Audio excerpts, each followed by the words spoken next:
Next देख रहे हो आप। तो यहां तक बात हुई कि चरक इंद्रिय स्थान में 12 अध्याय है। इंद्रिय स्थान को अरिष्ट स्थान भी कहा जाता है। इसके आगे देखिए, चिकित्सा स्थान, उसके कुछ पर्याय लिखे हैं, ये काफी जरूरी है, ये आपको रटे होने चाहिए।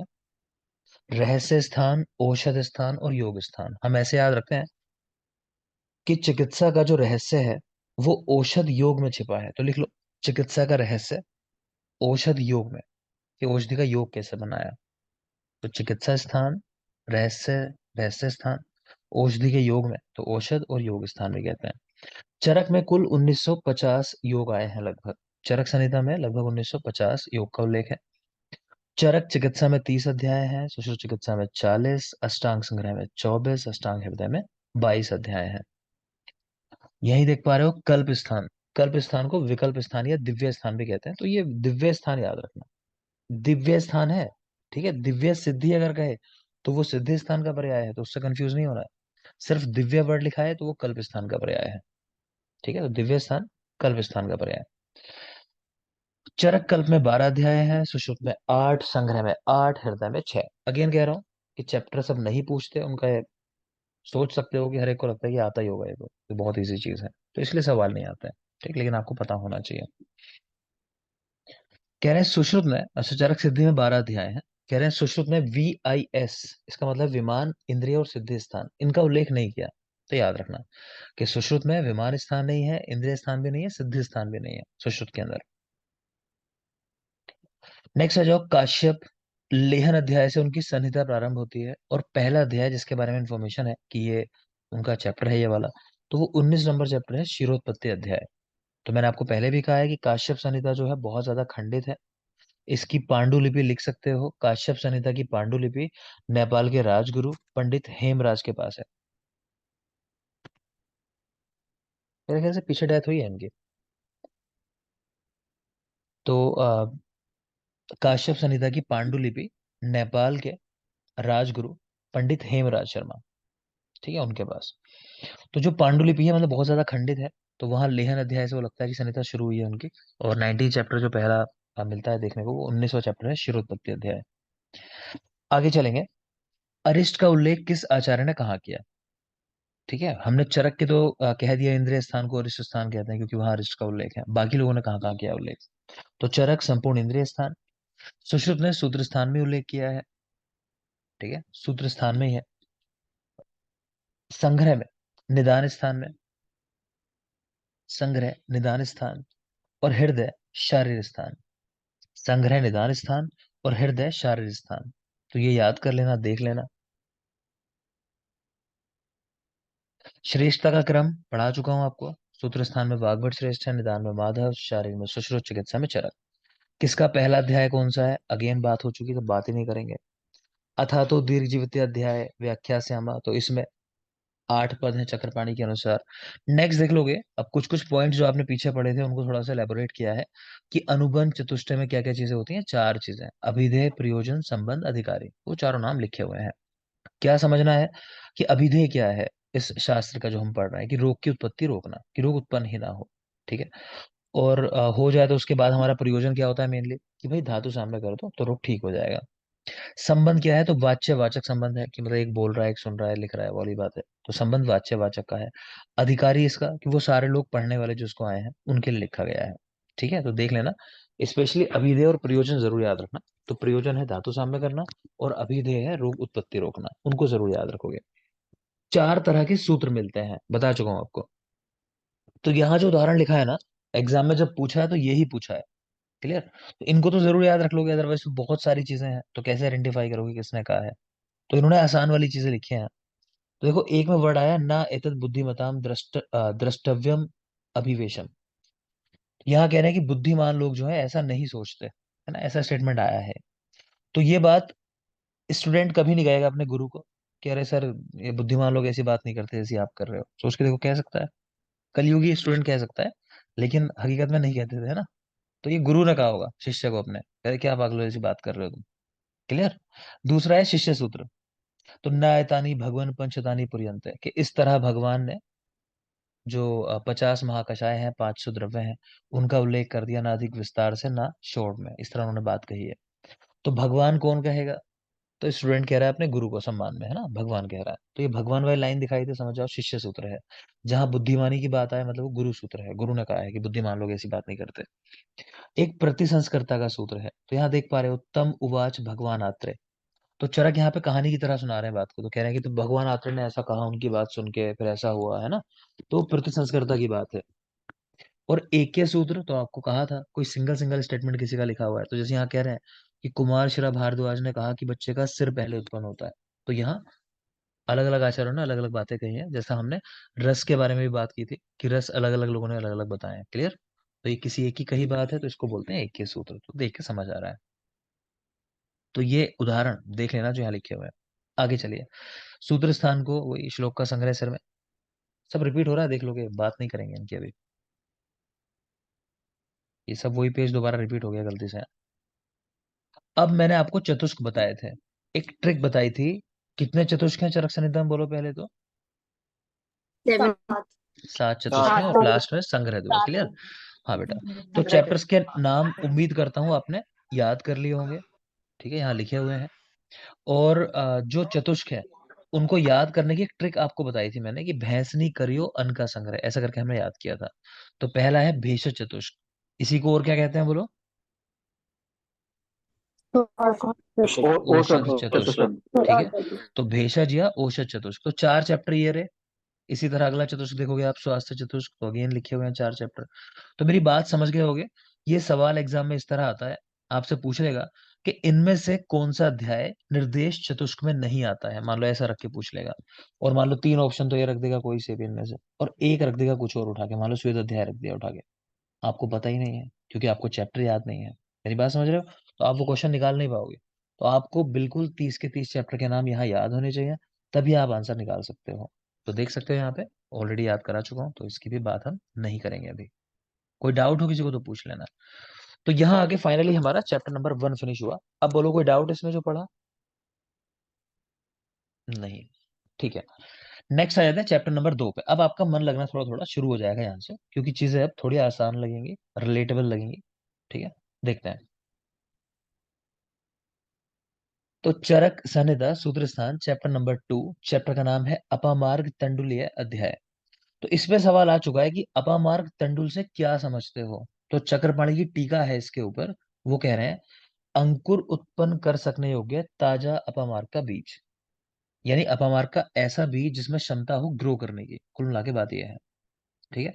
तो याद रखना, अंकुर उत्पन्न कर सके ऐसा ताजा अपामार्ग का बीज, तो ये मतलब है अपामार्ग तंडुल का। यहाँ पे श्लोक लिखा है बेटा आपकी बुक्स में, श्लोक नंबर 3, श्लोक स्टार्ट होता है अपामार्ग से बीजानी पिपली मरीचानी चा, ऐसा करके, ठीक। श्लोक किस लिए लिखा हुआ है ये, इस श्लोक में द्रव्य बताया है कि इन द्रव्यों से हम लोग शिरोविरेचन कराते हैं। पीछे मैंने आपको पढ़ाया है, बोलो शिरोविरेचन द्रव्यों में कौन सा रस नहीं होता। मधुर मधुर और अम्ल, ठीक है। तो यहाँ जितने भी द्रव्य होंगे, ये बात समझ में आनी चाहिए, ज्यादातर तीक्ष्ण द्रव्य होते हैं। एक और कॉन्सेप्ट मैं आपको भी बता देता हूँ। देखो इस तरह की प्रोसेस जो है ना, कि शिरोविरेचन कराना, तो शिरोविरेचन कराना है, तो ऐसे द्रव्य तो करा ही नहीं सकते विरेचन जो बहुत लाइट प्रकृति के होते होंगे, तो वो ही कराएंगे जो तीक्ष्ण प्रकृति के होंगे। एक बात तो ये है। तो यहाँ जितने भी द्रव्य हैं, जैसे अपामार्ग है, पिपली है, मरीच, विडंग, देखोगे सब उष्ण प्रकृति के होते हैं ज्यादातर, ठीक। दूसरी बात है, एक सवाल पूछा जाता है कि नस्य का ना एक प्रकार होता है, उसको हम बोलते हैं प्रधमन नस्य। उसमें तो मेनली उष्ण द्रव्य ही इस्तेमाल किए जाते हैं, ऐसे वाले कि जो जाके एकदम से बिल्कुल इरिटेशन उत्पन्न कर दें, ठीक है। पूछा जाता है प्रथम नस्य कहाँ देते हैं, तो वो भी एक तरह का शिरोविरेचन नस्य ही है, प्रथम नस्य। तो वो देते हैं संन्यास जैसी कंडीशन में, संन्यास यानी कोमा, कोमा के साथ रिलेट कर सकते हो, इस तरह की कंडीशन जो होती है ना, स्टूपर, डेलीरियम, कोमा, तो उन कंडीशंस में लगभग देते हैं प्रथम नस्य, तो वो भी आप याद रखना, ठीक। बाकी यहाँ देख लो। तो कुल मिला के इस श्लोक के अंदर क्या इस्तेमाल हुआ है अपामार्ग का शिरोविरेचन कराने के लिए, तो लिख रहे हैं अपामार्ग से बीजानी, याद रखना सवाल आ चुका है कि श्रोव कराने में अपामार्ग का क्या पार्ट इस्तेमाल होता है, तो अपामार्ग का बीज इस्तेमाल करते हैं। किन रोगों में इस्तेमाल करते हैं, तो श्लोक नंबर 6 है ये, गोरवे शिरसाह शूले पीनसे अर्धाव भेद के कृमि व्याध अपस्मारे घ्राण नाशे प्रमोह के चा, ऐसा करेंगे। तो कहने का मतलब है कि सिर में भारीपन हो, शूल हो रहा हो, पीनस हो रहा हो, अर्धाव भेदक माइग्रेन के साथ रिलेट करते हैं इसको, तो इस तरह की कंडीशन हो तो वहां कराया जाता है।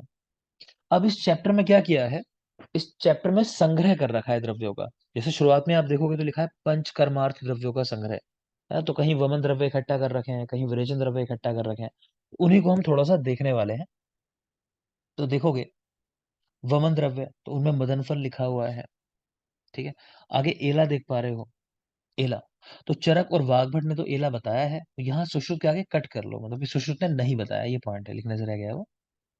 तो वमन द्रव्यों के अंदर एला भी काउंट किया है, लेकिन सुश्रुत ने नहीं किया काउंट एला को। एला मतलब इलायची, वो नहीं मानते इसको वमन द्रव्य। ठीक है, आप लोग जब अग्रे पढ़ लोगे तो आपको समझ में आएगा, वहां लिखा हुआ है ऐसा कि वमन कराने वाले द्रव्यों में मदन फल श्रेष्ठ होता है ना। इवन आपने देखा होगा कल्प स्थान का पहला चैप्टर मदन फल, उसके बहुत सारे योग बताए हुए हैं, 133 योग हैं टोटल वमन कराने वाले उसके। ठीक है ना, तो चाहो तो लिख सकते हो, ये नंबर भी काम का है कि मदन फल के 133 योग। आगे चलता है विरेचन द्रव्यों में, तो यहाँ भी बहुत सारे द्रव्य इकट्ठे किए हुए हैं, उनमें त्रिव्रत भी लिखा हुआ है। अग्रे जब आप पढ़ोगे, कोई बता पाएगा अग्रे में क्या देखते हो, त्रिव्रत क्या कराता है? सुख विवेचना। सुख विरेचन नाम, ठीक है। जिन लोग को याद नहीं है परेशान नहीं होगे, मैं आज ही आपको लेक्चर दे दूंगा, अगर नहीं देता हूँ तो मुझे एक मैसेज से रिकॉल करा देना, ठीक है। तो मैं आपको आज लेक्चर दे दूंगा वो, जिसमें अग्रे हैं सारे। तो वहां स्नूही लिखा है तीक्ष्ण विरेचन कराने वाला, त्रिव्रत लिखा है सुख विरेचना नाम, सुखपूर्वक विरेचन करा देता है, तो वही लिखा हुआ है, कुछ खास नहीं। आस्थापन द्रव्य देख लो, यहाँ लिखा है पाटला, ठीक है। तो और भी द्रव्य है, मतलब पाटला भी लिखा हुआ है। जरूरी क्यों है? क्योंकि हम लोग जब अग्रे पढ़ेंगे ना, तो अग्रे में आप देखोगे आस्थापन में श्रेष्ठ क्या है। हम्म, बताओ कोई जिसने पढ़ा है? मदन फल। मदन फल। मदन फल। ठीक है बेटा, मदन तो फल। वहां भी मदन फल लिखा हुआ है। वमन में तो है ही मदन फल, आस्थापन में भी मदन फल लिखा हुआ है, लेकिन यहाँ है पाटला। तो एक क्वेश्चन है आपकी गाइड के अंदर, वहां पूछा गया कि आस्थापन द्रव्यों में श्रेष्ठ है, तो उसके अंदर मदन फल नहीं दिया हुआ, तो उन्होंने पाटला कंसिडर किया, यहीं से रेफरेंस भी यहीं का दिया हुआ है। ठीक है, चैप्टर नंबर 2 के अंदर ऐसा कि पहला द्रव्य पाटला लिखा हुआ है। समझ गए? क्योंकि श्लोक में पहला द्रव्य पाटला है, तो पाटला को श्रेष्ठ मान लिया। मैंने आपको लॉजिक कल भी समझाया था कि हमारे यहाँ लॉजिक है, जो चीज पहले लिखी होती है वो श्रेष्ठ है, तो उस कॉन्सेप्ट से आंसर लगाया है, तो याद रखोगे। नेक्स्ट की पंचकर्म शब्द पहली बार किस संहिता में मिलता है, किसने यूज किया? तो चरक ने यूज किया है पंचकर्म शब्द पहली बार। अगर आप श्लोक नंबर 14 देखोगे अपनी बुक्स के अंदर, या श्लोक नंबर 15 का सेकंड हाफ देखोगे, तो आपको यहाँ पंचकर्म शब्द मिल जाएगा। ठीक है, मन में अगर डाउट आता है, एक क्वेश्चन पूछा जाता है कि किस आचार्य ने रक्त मोक्षण को पंचकर्म में कंसिडर किया, तो सुश्रुत ने किया है। ठीक है, चरक नहीं मानते रक्त मोक्षण को पंचकर्म में, सुश्रुत मानते हैं, तो वो चाहो तो लिख सकते हो। और एक और सवाल आता है, वो भी आपका मन है, लिखना चाहो तो, किस आचार्य ने पंचकर्म में कर्ण बस्ती का उल्लेख किया? तो आंसर है योग रत्नाकर। ठीक है, तो कर्ण बस्ती योग रत्नाकर ने मानी है पंचकर्म के अंदर, और रक्त मोक्षण सुश्रुत ने दिया है। ये क्वेश्चन पूछा गया था last to last year, Sushrut वाला। आगे देखिए, कह रहे हैं कि युक्ति किसके ऊपर डिपेंड करती है ना। हम कुछ भी काम करते हैं युक्ति लगाते हैं, तो युक्ति किसके ऊपर डिपेंड करती है? आपकी बुक्स के अंदर श्लोक नंबर 16 है ये। तो कह रहे हैं मात्रा काल आश्रय युक्ति, सही समय पे सही मात्रा इस्तेमाल कर ली जाए। देखा हो ना वो शेफ वगैरह आते हैं टीवी में, कि देखो खाना बनाना है तो सब मसाले सेम डालते हैं, लेकिन जरूरी है किस समय क्या मसाला डालना है, कितनी मात्रा उसकी डालनी है कि एसेंस आ जाए, वही वाली बात है। तो युक्ति के अंदर ये जरूरी है कि मात्रा और काल का ध्यान रखा जाए। याद रखना, सवाल आ चुका है, जैसे आपसे पूछा मैंने कि चतुश्रेय प्राप्ति का साधन क्या है, तो आपने आंसर बताया आरोग्य। ठीक है, उसी तरह ये सवाल पूछ लेता है, एकदम से रिकॉल नहीं कर पाते हैं फिर लोग। युक्ति किसके ऊपर डिपेंड करती है, ये युक्ति की सिद्धि किससे होती है पूछ लेगा, तो मात्रा और काल से, कहने का मतलब। आगे चलो, संसर्जन कर्म क्यों कराते हैं? तो कह रहे हैं अग्नि की वृद्धि के लिए और प्राणों की रक्षा के लिए। अग्नि वृद्धि और प्राणों की रक्षा, प्राणों की वृद्धि के लिए। संसर्जन क्रम क्या होता है कि आपने शुद्धि कराई है किसी की, ठीक है, उसके बाद उसको कुछ टाइम लाइट फूड देते हैं, और धीरे धीरे हम लोग दोबारा ठोस जो भोजन है उसकी तरफ ले जाते हैं, तो वो जो पूरी विशिष्ट पथ्य व्यवस्था है उसको बोलते हैं संसर्जन क्रम। ठीक है, तो याद रखेंगे। तो वो किस लिए कराते हैं? तो अग्नि वृद्धि हर कोई रिलेट कर लेता है, लेकिन साथ में ये भी याद रखना प्राणों की रक्षा या वृद्धि के लिए भी कराया जाता है। नेक्स्ट चलिए, इस चैप्टर के अंदर 28 यवागु का उल्लेख है। अलग अलग रोगों में 28 यवागु बताए गए हैं, 28 यवागु। ठीक है, अगर आप नोट्स में देखोगे, तो ये 2 पेज छोड़ के आप देखोगे तो ये एक पेज है पूरा। तो यहाँ मैंने पूरे पूरे श्लोक के साथ लिखा हुआ है, अगर आप देखोगे 28 नंबर होंगे, देखो स्क्रीन पे। आप जूम कर सकते हो, ठीक है ना। आपकी जो मोबाइल की स्क्रीन है, जिन लोग को नहीं पता, नए लोग खासकर, कि आप मोबाइल स्क्रीन पर भी जूम इन जूम आउट कर सकते हो, अगर आपको छोटा दिखाई दे रहा हो स्क्रीन पे जो लिखा हुआ है। तो ये 28 यवागु हैं। ठीक, तो पहले सवाल यही पूछा जाता था कि चरक संहिता में चैप्टर नंबर 2 के अंदर कुल कितनी यवागु का उल्लेख है, तो आंसर लगाते थे हम 28 यवागु। लेकिन कुछ टाइम पहले एक नए तरीके से सवाल पूछना शुरू कर दिया कि चरक सूत्र 2 के अंदर उल्लेख है। ठीक है, तो उल्लेख है किस चीज का, तो अब आंसर हो जाता है यवागु कितनी, हम आंसर लगाते हैं 22। ठीक है, प्लस पेया, पेया कितनी, 6। तो टोटल ये 28 हो जाती हैं। तो आप ऐसा याद रखोगे अब, यवागु 22 है और पेया 6 है। अगर ये ना दिया हो ऑप्शन में स्पेसिफिक करके कि 22 यवागु 6 पेया, तो आप 28 यवागु के साथ भी जा सकते हो, आज भी कोई समस्या नहीं है। 28 यवागु, ठीक है। अब ये समझ लो कि 6 जो पेया मैंने आपसे कही वो कौन सी है। तो यहाँ पे देख पा रहे होगे मैंने डॉट जो लगाए हैं, ये बुलेट रेड वाले, ये 6 डॉट लगे हुए हैं जिनके आगे पेया लिखा हुआ है। तो मैंने लिख दिया है कौन कौन सी, आपको रटनी नहीं है, ठीक। रटने नहीं जाओगे कि कौन सी पेया कौन सी यवागु, नंबर याद रखने 6। अगली बात आती है, ये यवागु स्पेसिफिक रोगों में बताई गई हैं। ठीक है, जैसे यहाँ देख पा रहे हो कि मान लो विषग्नि यवागु है, तो ये द्रव्य लिखे हैं सोमराजी विपाचिता। या फिर कह रहे हैं कि स्नेहन के लिए तो सर्पी वाली जिसमें तिल भी पड़े हुए हैं।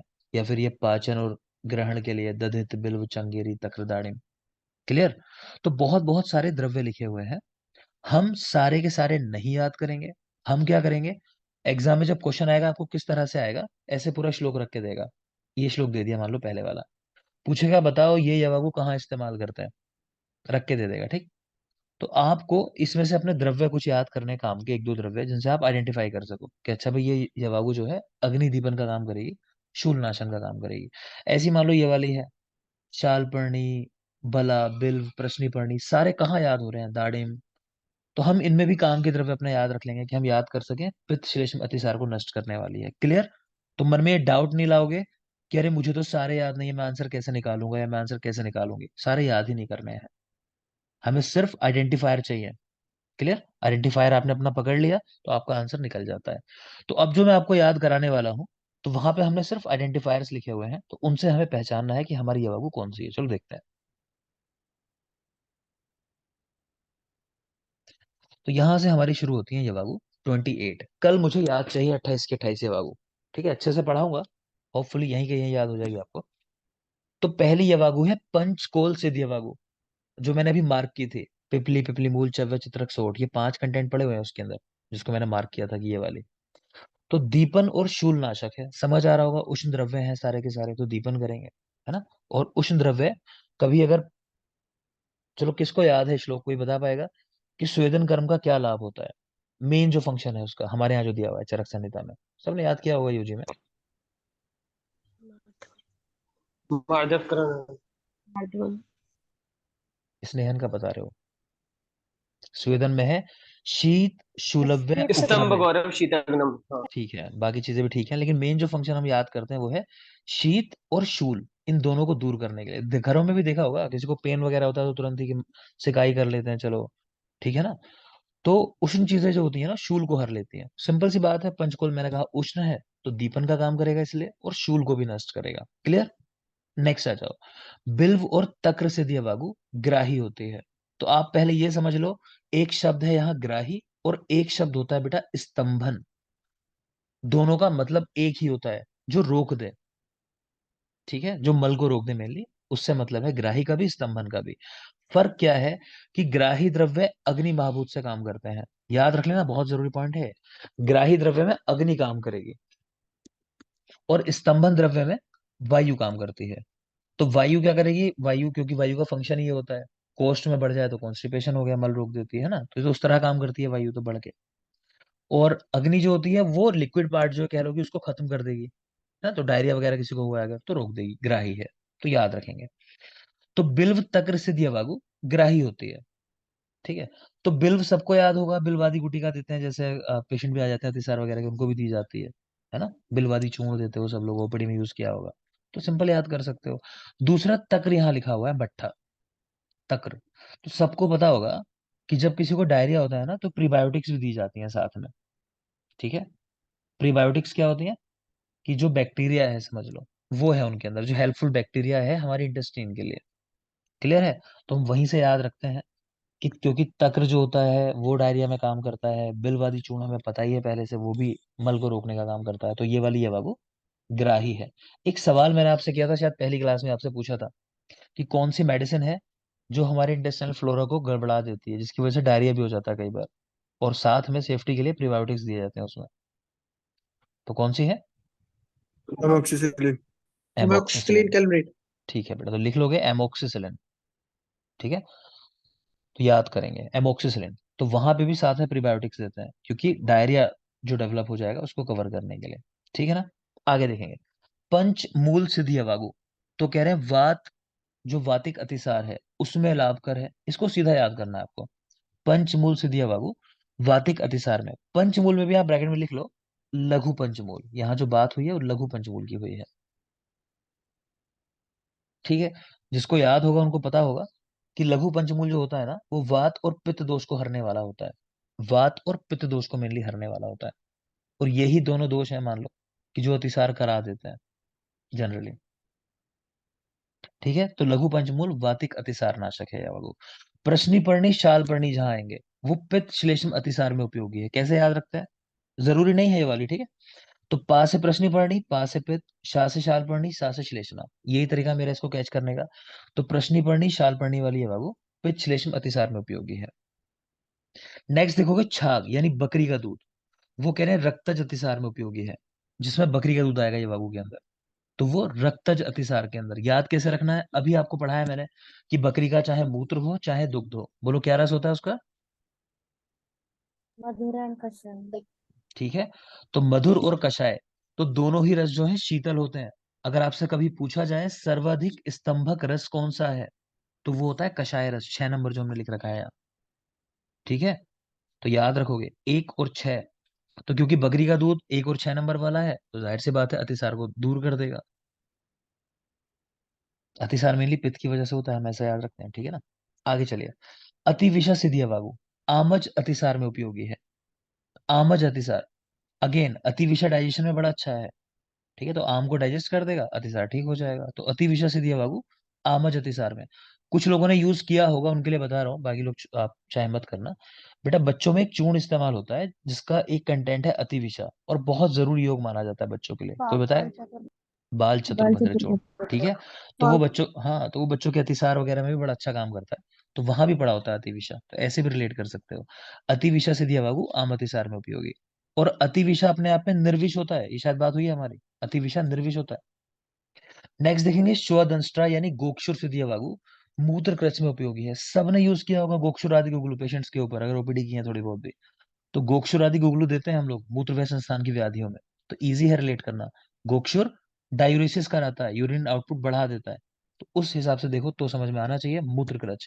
यही लिख लोगे। मूत्र क्रच को जो मॉडर्न हम लोग रिलेट करते हैं वो करते हैं ओलिग्यूरिया के साथ। बोलो ओलिग्यूरिया, अगर यूरिन आउटपुट लेस देन। 400 ठीक 400 है। ml। तो बेटा लिख लोगे 400 ml। Less than 400 ml urine output हो पर डे, तो उसको बोलते हैं ओलिग्यूरिया, यानी कम मात्रा में यूरिन आउटपुट हो रहा है।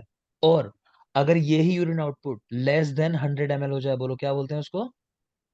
And एन यूरिया, है ना? तो यूरिया। ठीक है बेटा, तो हो जाता है एन यूरिया। तो लेस देन 400 ml तो ओलिग्यूरिया, लेस देन 100 ml तो एन यूरिया। ठीक है। मूत्राघात समझ सकते हो उसको आप। वापिस आ जाओगे। तो मैंने कहा कि गोक्षुर जो है वो डायूरेसिस कराता है, इसलिए मूत्र कृषि के अंदर उपयोगी है। नेक्स्ट है विडंग और सुवर्चिका सिदिया बाबू, तो वो कृमि को हरने वाली है। आयुर्वेद में कहा गया है, वहीं सूत्र 25 के अंदर अग्रे जहां हम पढ़ेंगे कि विडंग जो है सर्वश्रेष्ठ कृमिघ्न द्रव्य है। विडंग कृमि को हरने में श्रेष्ठ है। क्लियर? तो सीधा याद हो जाएगा कि विडंग से दिया बाबू तो कृमिघ्न है, कृमि को हरने वाली। साथ में सेकंड पार्ट जो श्लोक का, वहां सुवर्चिका का नाम भी आया है, तो इसको आप सीधे याद कर लोगे कि सुवर्चिका से दिया बाबू भी कृमिघ्न होती है। इसको याद करना है आपको। ठीक। आगे देखो मृद्विका से दिया बाबू पिपासा अग्नि। मृद्विका यानी अंगूर समझ लो आप। तो अंगूर जानते हो कितना लिक्विड कंटेंट होता है उसके अंदर, तो किसी को प्यास लगी हो अंगूर खिला दो आप थोड़े से, प्यास मिट जाएगी उसके। इजी है, याद ही नहीं करना। सोमराजी सिद्धि बाबू विषनाशक है। तो भगवान शंकर की कहानी सबको पता होगी कि उन्होंने क्या किया था, समुद्र मंथन के समय विष निकला था, उसको गले में अपने भर लिया था। विष का पर्याय एक हालाहल, तो वो कहा जाता है कि हालाहल विष निकला था, भगवान शंकर ने उसे अपने गले में रोक लिया था, है ना।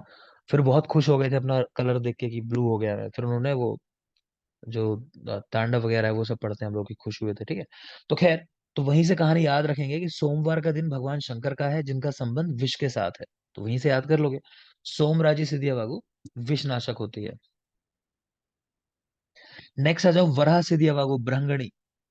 तो जिनके मम्मी पापा घर में बहुत गुस्सा करते हो, या जिनकी सिस्टर जो है भाइयों की लड़ाई होती हो, तो वो कह देते हैं घर में, सुनते होगे कि वो घर में पड़े रहते हो हर टाइम, सोता रहता है दिन भर, है ना, वराह की तरह हो गया। वराह नहीं कहते घर में, सुअर कह देते हैं। तो वही है, क्योंकि उसका साइज एकदम बढ़ता है, ठीक है, बहुत जल्दी ग्रो करता है वो। तो वराह, उससे इससे दिया बाबू ब्रंगण करने वाली है, शरीर को जल्दी बढ़ा देगी। क्लियर, इजी है।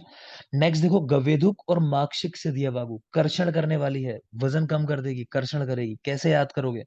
गवेदुक जब आप पढ़ोगे आगे अगेन अग्रे के अंदर, आज वो लेक्चर मिल जाएगा, मैं आज ही दे दूंगा आपको, तो पढ़ लेना एक बार उसे। तो गवेदुक कहा गया है कर्षणिया नाम, कर्षण करने वाला, ठीक है। तो वो सीधा याद हो जाएगा कि गवेदुक से दिया बाबू कर्षण करती है। दूसरा लिखा है माक्षिक यानी शहद। तो घर में देख लेना, आस पड़ोस में बहुत सारी आंटियां, कई बार मम्मी लोग यूज करते हैं कि शहद ले रहे होंगे, नींबू ले रहे होंगे, गर्म पानी पी रहे होंगे कि हम वजन कम कर रहे हैं अपना, तो वहां से याद कर सकते हो शहद, माक्षिक। क्लियर। नेक्स्ट आ जाओगे, सर्पी तिल लवण से दिया बाबू स्नेहन करने वाली। याद रखो, एक पॉइंट लिख लो यहीं पर, लिखो स्नेह के साथ, स्नेहन में ऐसा लिख लो, स्नेहन कराते समय लवण साथ में दिया जाता है, तो उसका लाभ क्या मिलता है कि इससे ना शीघ्र ही स्नेहन हो जाता है, शरीर के सूक्ष्म स्रोतों में स्नेह चला जाता है। ये एक गुण है, पूछा जाता है सवाल कि स्नेह द्रव्यों में लवण क्यों मिलाया जाता है स्नेहन कराते समय, ठीक। तो अब यहीं से आपको याद हो जाएगा कि ये देख पा रहे हो, दो स्नेह के नाम लिखे हैं, सर्पी और तिल, और साथ में लवण पड़ा हुआ है, तो क्या कराएगा? स्नेहन करा देगा एकदम। बोलो, स्नेह की योनियां कितनी है? दो। चार। दो स्थावर और दो जांगर। स्थावर और दो जंगम। दो, होती है स्थावर ध्यान और रखोगे, जंगम से। स्थावर जंगम। और स्नेह कितने होते हैं? चार। चार। चार होते चार, हैं। चार। ठीक है, चार। घी तेल वसा मज्जा, ठीक है, आगे देखोगे। नेक्स्ट देख रहे हो, कुश और श्यामक से दिया बाबू रूक्षण करने वाली, ठीक है। तो मैं तो इसको इस तरह याद रखता हूँ कि वो भगवान राम वाली जो कहानी है, कि जब राम जी मिले थे पहली बार अपने दोनों बेटों से, लव और कुश से मतलब, तो उनका पिता के प्रति प्रेम नहीं था ना, स्नेह नहीं था, कि वो अपने पिता से चिढ़ते थे, है ना। भगवान श्री राम से उनसे सवाल किए थे उन्होंने बहुत सारे, सीता की कहानी उनको पता थी कुछ इस तरह, पूरी कहानी है वो आप पढ़ोगे तो जब लव और कुश मिले थे तो रूक्ष भाव से मिले अपने पिता से। अश्वमेध यज्ञ चल रहा था, उनका घोड़ा पकड़ लिया था, पूरी कहानी है वो। तो कुश कैसे मिले? रूक्षता के साथ। तो यहां से कैच कर सकते हो, कुश के साथ ही श्याम भी लिखा हुआ है, देख लेना। तो कुश श्यामक से दिया बाबू रूक्षण करने वाली। नेक्स्ट है दश मूल से दिया बाबू, दश मूल, 10 द्रव्य पड़े हैं, इतना जरूरी योग है, ठीक है। तो क्या बीमारी नहीं ठीक कर सकता? तो 3 बीमारियों के नाम एक साथ लिखे हुए हैं, श्वास का सिक्का, ठीक है। तो दश मूल से दिया बाबू श्वास का सिक्का को दूर करने वाली। आगे आ जाओगे, यमक और मदिरा से दिया बाबू पक्वाशय की रुजा को दूर करने वाले। यमक का मतलब होता है, लिख लोगे सामने, दो स्नेह एक साथ देना, उसको बोलते हैं यमक, ब्रैकेट में लिख लेना।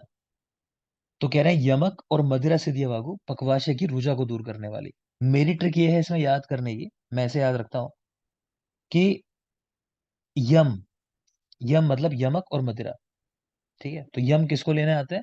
जब कोई पक जाता है, पकना था उसका टाइम पूरा हो गया, कहते हैं ना भाई, जब मुंबई लैंग्वेज देखी होगी ना कि उसको टपकाने का है कि उसको मारने का है, तो ऐसा कहते हैं, आम जब पक जाते हैं तो अपने आप टपक जाते हैं, गिर जाते हैं पेड़ पे से, ऐसा माना जाता है। तो उस तरह भी याद कर सकते हो कि यम जब आएंगे ना, यम मतलब यमक वाली बात कर लो चाहे तो, चाहे या से यमक और माँ से मदिरा, ठीक है। तो पकवाशय रुजा के अंदर कि पके हुए को, पका हुआ है नहीं, पकवाशय रुजा। अदरवाइज सीधा याद कर लो, नहीं रिलेट कर पा रहे हो तो। नेक्स्ट है मांस, माश और शाक से दिया बाबू सारक होती है। सारक का मतलब मल मूत्र को अधिक मात्रा में लाने वाली। तो सब जानते होंगे, शाक लोग कहते हैं भाजी, हरी सब्जियां ज्यादा इस्तेमाल करो कॉन्स्टिपेशन है तो। क्लियर, तो वहां से रिलेट कर सकते हो। इसके अलावा माश देख पा रहे हो, माश हम आगे चलकर पढ़ेंगे, मैं आपको पढ़ाऊंगा कि अधिक मात्रा में मल बनाने वाले द्रव्य कौन से होते हैं। तो उनमें आप माश भी पढ़ोगे, माश यानी उड़द, और मांस भी पढ़ोगे, लेकिन किसका मांस पढ़ोगे स्पेशली? अजा के मध्य शरीर का मांस। अजक मध्य। बकरे के मध्य शरीर का मांस जो है, वो कहा जाता है अधिक मात्रा में मल को बनाने वाला है। तो आप वहां से रिलेट कर सकते हो। शारीर स्थान में पढ़ाऊंगा चरक शारीर में, अगर फिलहाल देख लोगे तो मांस माश और शाक से दिया बाबू सारक होती है। नेक्स्ट आ जाओ। कुछ समझ ना आ रहा हो तो रोक के पूछ लेना बेटा। मैं ये मान के चल रहा हूँ कि मैं बड़ा अच्छा पढ़ा रहा हूँ, मुझे अपने आप में बड़ा अच्छा लग रहा है कि मैं बड़ा अच्छे से पढ़ा रहा हूँ, पता चला आप रिलेट ही नहीं कर पा रहे हो, तो मुझसे पूछ लेना एक बार, ठीक है। जंबू और बिल्व से दिया बाबू अगेन ग्राही है। पीछे आपने देखा था कि तक्र से दिया बाबू जो थी बिल्व के साथ, वो भी ग्राही थी। यहाँ जंबू और बिल्व देख रहे हो, अगेन बिल्व का नाम आते ही ग्राही समझ आ जाना चाहिए, ठीक है। साथ में जंबू लिखा हुआ है। जब अग्रे पढ़ोगे तो वहां देखोगे जंबू जो है वात को बढ़ाने वाले द्रव्यों में श्रेष्ठ है। जंबू यानी जामुन वात को बढ़ाता है, और मैंने कहा कि वायु जब भी बढ़ती है कोष्ठ के अंदर ना, तो जनरली क्या कर देती है, कॉन्स्टिपेशन। हम लोग बात करते हैं कॉन्स्टिपेशन वात की वजह से होता है। आगे देखें, शार से दिया बाबू भेदनी। तो शार का कैरेक्टर ही यही है, क्षणन करना। क्षणन यानी काटना चीजों को। सर तो थोड़ा सा और बता सकते हैं सर, ये चीज समझ में नहीं आई। हाँ बेटा, कौन सा ग्राह, ये जंबू बिल्व वाला पॉइंट। हाँ, जो कोश कोश वाला बोला था ना, मेरा थोड़ा मोबाइल बंद हो गया था ना, स्विच ऑफ। अच्छा, मैं ये बोल रहा हूँ कि जब कोष्ठ के अंदर वात बढ़ जाता है ना, तो उससे क्या होता है कि कब्ज जो हम कह देते हैं कॉन्स्टिपेशन, वो तभी होता है। इवन मैं आपको आगे चल के पढ़ाऊंगा, क्रूर कोष्ठ वाले लोग जो होते हैं उनके कोष्ठ में वात की प्रधानता होती है, ठीक है। बस वही बता रहा हूं मैं। अब क्योंकि ये जंबू जो है यानी जामुन, ये वात को बढ़ाने वाले द्रव्यों में श्रेष्ठ कहा गया है दुनिया के अंदर। तो जब वात इतना बढ़ जाएगा तो जाहिर सी बात है मल रुक जाएगा, है ना। तो वही ग्राही फंक्शन जो हमें चाहिए, ठीक है। आगे देखिए, शार से दिया बाबू भेदन करने वाली है। तो भेदन मतलब काट देना, तोड़ देना। तो शार मैंने कहा उसका कैरेक्टर ही यही है शार का, तो काटता ही है चीजों को। तो भेद नहीं। हरित की सिद्धि बाबू वात का अनुलोमन करने वाली। सबने देखा होगा कि किसी को कॉन्स्टिपेशन होता है, हरित की दे देते हैं, क्यों, अपान वायु का अनुलोमन कर देती है। आगे चलकर पढ़ेंगे भी अगेन चरक सूत्र 25 में कि हरित की जो है वात का अनुलोमन करने वाले द्रव्यों में श्रेष्ठ है। ऐसे भी याद कर सकते हो। अगली दो ये बाबू देख रहे हो, दोनों के अंदर तक्र कॉमन फैक्टर है, ठीक है। एक में तक्र के साथ पिण्याक लिखा हुआ है। तो पिण्याक हम समझते हैं तेल की जो खली होती है ना। जब आप तेल निकलवाते हो ना, अगर किसी ने खुद जाके कभी तेल निकलवाया होगा तो वहां देखा होगा वो जो कचरा होता है वो पापड़ पापड़ जैसे इकट्ठा हो गए, वो लोग इकट्ठा कर लेते हैं जानवरों के लिए, और गाँव में जानवरों को खिलाया जाता है फिर वो, उसी को हम लोग खली कह देते हैं या पिण्याक कह देते हैं। तो तक्र पिण्याक वाली जो यवागु है, यानी जिसमें तिल का इस्तेमाल हुआ है या सरसों का इस्तेमाल हुआ है तेल निकालने के लिए, कहने का मतलब ये है, तो वो तेल व्यापक में यूज होती है। तो खली तेल से बनी, मैंने कहा तेल निकालते समय बनी, तो वो तेल व्यापक में ही यूज होती है। तो कॉन्सेप्ट ये है कि पिंडयाक या खली जो है वो बिल्कुल रूक्ष है, स्नेह तो पूरा निकल चुका है उसका, ठीक है ना। तो तेल व्यापक में किसी ने तेल ज्यादा सेवन कर लिया, उसकी वजह से कोई कॉम्प्लिकेशंस आ रहे हैं, तो आप ऐसी चीज दोगे ना कि वो तेल को एब्जॉर्ब कर ले या उसको खत्म कर दे, तो बिल्कुल एंटी है उसके। एक है बिल्कुल तेल और एक है बिल्कुल उसका एंटी, जिसमें तेल है ही नहीं बिल्कुल, पिन्याक। तो तक्र पिन्याक वाली यवागु तेल व्यापक में देते हैं, जबकि सिर्फ तक्र वाली यवागु वो घृत व्यापक में देते हैं। और याद रखना, आयुर्वेद में जब हम तक्र की बात करते हैं ना, तो आयुर्वेद में तक्र जो होता है वो रूक्ष होता है, बिल्कुल रूक्ष होता है। इसीलिए स्नेह के जो भी व्यापक हैं उनमें तक्र का प्रयोग कराया गया है, ठीक है। क्योंकि बिल्कुल एंटी प्रॉपर्टी हो जाती है, एक चीज है स्निग्ध बिल्कुल और एक है बिल्कुल रूक्ष। तो तक्र से कहे सिर्फ तो घृत व्यापक और तक्र पिण्यक दोनों के दोनों वर्ड आ जाए तो वो तेल व्यापक के अंदर है। नेक्स्ट देखो, गाय के मांस से दिया बाबू, तो कह रहे हैं विषम ज्वर के अंदर। गव्य मास से दिया बाबू, इसको रट लेना जरूरी है काफी, गव्य मास विषम ज्वर।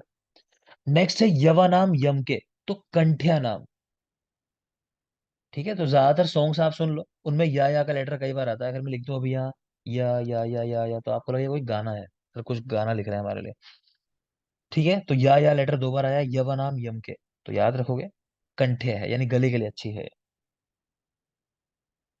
नेक्स्ट, ताम्रचूड़ रस से दिया बाबू, रेतो मार्ग रुजा पहा, ठीक है। मतलब शुक्र के मार्ग में जो रुजा हो रही है उसको दूर करने वाली है। ताम्रचूड़ रस से दिया बाबू, ताम्रचूड़ कहते हैं बेटा चिकन के लिए, मुर्गे के लिए, ठीक है। तो उससे से दिया बाबू रेतो मार्ग रुजा पहा, याद रख लोगे। चाहो तो ऐसे भी याद कर सकते हो कि मार्ग में अक्सर आपको ये चिकन वगैरह जहां पल रहे होते हैं ना, वो सड़क पे घूमते रहते हैं मार्ग में, तो उस तरह भी याद कर सकते हो कि तामचूड़ तो रेतो मार्ग रुजा पहा। माश घृत शीर, इनसे से दिया बाबू वृक्ष है, चलो बता दोगे। आ, शिप्रा, शिप्रा यस सर। बेटा, गुण सामान्य का उदाहरण आपको पढ़ाया था मैंने, क्या है बताओ गुण सामान्य का उदाहरण। पर गुण सामान्य। और कोई बोल दो। मांस खाने से मांस की वृद्धि। बेटा गुड़ मांस खाने से सामान्य है। मांस दूध दुग्ध और सर्पी से दूध सर चर्बी खाने से शुक्र की वृद्धि। ठीक है, तो घृत क्षीर इनका सेवन करने से शुक्र की वृद्धि, तो वही बात तो लिखी है यहाँ, घृत क्षीर देख लो वृश्य। बाकी माश उड़द को तो वृश्य कहा ही जाता है, तो माश जो है पित्त को बढ़ाने वाला है, माश मल को लाने वाला है, और माश शुक्र जनक द्रव्य भी है, मतलब शुक्र को भी बढ़ाने वाला है। तो वहां से याद रखोगे। किसी ने अभी बोला था कि मांस खाने से मांस की वृद्धि, वो किसका उदाहरण है बोलो? द्रव्य द्रव्य सामान्य का। सामान्य। ठीक है, मतलब याद द्रव्य। नहीं है आप लोगों को, द्रव्य सामान्य का उदाहरण है वो। ठीक है, तो ये समझ में आ गया। तो गुण सामान्य वाले उदाहरण से निकल जाएगा ये तो। उपोदिका, उपोदिका या पोई इसका दूसरा नाम है, चाहो तो लिख सकते हो पोई करके भी। इससे सिद्धि अवागु मदनाशक होती है, यानी किसी के ऊपर अल्कोहल का साइड इफेक्ट है तो उसको दूर करने वाली है। उपोदिका सिद्धि अवागु मदनाशक, इसको भी सीधे याद कर लेंगे, उपोदिका मदनाशक। और लास्ट है अपामार्ग और गोधारस, इनसे सिद्धियावागु अत्यग्नि रोगनाशक है, किसी को बहुत ज्यादा भूख लगती हो तो अपामार्ग सिद्धियावागु और गोधारस सिद्धियावागु दोनों बहुत जरूरी है, बिल्कुल याद रख लेना, अपामार्ग और गोधारस सिद्धियावागु अत्यग्नि रोगनाशक। तो ये हमारा चैप्टर नंबर 2 कंप्लीट हुआ। ठीक है, तो अब चैप्टर जल्दी जल्दी होंगे, चैप्टर नंबर 4 के, क्योंकि मैं आपको लेक्चर दे दूंगा, और साथ में अभी मैं आपको दे रहा हूँ थोड़ी देर में आज ही सूत्र 25 प्लस कल इवनिंग बैच वाले 5 वाले जो है उन लोग का टेस्ट है, वो लोग को पता है। तो आपका टेस्ट जो है, आप में से कोई देना चाहे तो मॉर्निंग होगा बेटा वो 10 बजे, और इवनिंग में होगा वही टेस्ट दोबारा से 5 बजे क्लास के टाइमिंग पे। बाकी आपकी क्लास कल 100% है, ऑफ रहेगी बेटा, और परसों भी ऑफ रहेगी, मेरी 2 दिन इलेक्शन ड्यूटी है, तो बिल्कुल समय नहीं होगा मेरे पास। आपको लेक्चर मिलेंगे रिकॉर्डेड, तो उसको पढ़ लेना, मैं सुनूंगा वापस आते ही, तय बात है। तो आज के लिए फिलहाल इतना ही रखते हैं। Thank you.